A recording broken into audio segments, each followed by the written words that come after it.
La parole est à monsieur Sébastien Pétavy pour le groupe écologiste.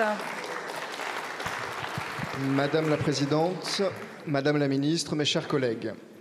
Encore aujourd'hui, le gouvernement fait peser sur les épaules des plus précaires le poids de son incapacité à prévoir les crises futures.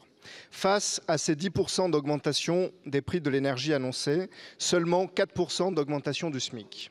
Les pensions, 0,8%. Le point d'indice des fonctionnaires, 1,5%. Qui supporte l'inflation ? La réforme des retraites, l'effondrement de notre système de soins, ce sont les plus précaires. Ce sont ceux à qui vous demandez encore aujourd'hui injustement des efforts. Or, gouverner, c'est anticiper. Nous vous avions déjà alerté lors de la mise en place du bouclier tarifaire que cette solution d'urgence n'était ni juste ni pérenne.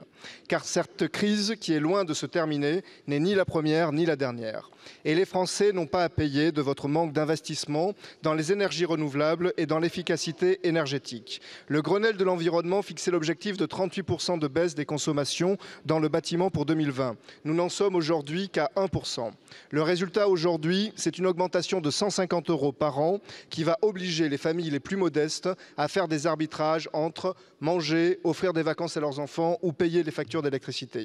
Vous souhaitez faire 14 milliards d'euros d'économies. Au lieu de pénaliser les plus pauvres, vous auriez pu choisir d'exclure du bouclier tarifaire les 20% les plus riches, qui sont ceux qui consomment le plus. Vous auriez ainsi dégagé 5 à 6 milliards d'euros d'économies tout en encourageant la sobriété énergétique. Vous auriez aussi pu choisir, dans un monde réellement apaisé, de mettre en place un bouclier tarifaire juste, avec des tarifs progressifs sur l'énergie pour garantir les premiers kilowattheures pour les besoins vitaux, se laver, s'alimenter, se chauffer et faire ainsi payer plus cher l'énergie dite superflue. Alors, Madame la Ministre, quelle option avez-vous donc à nous offrir pour une énergie accessible, durable et résiliente face aux crises présentes et à venir ?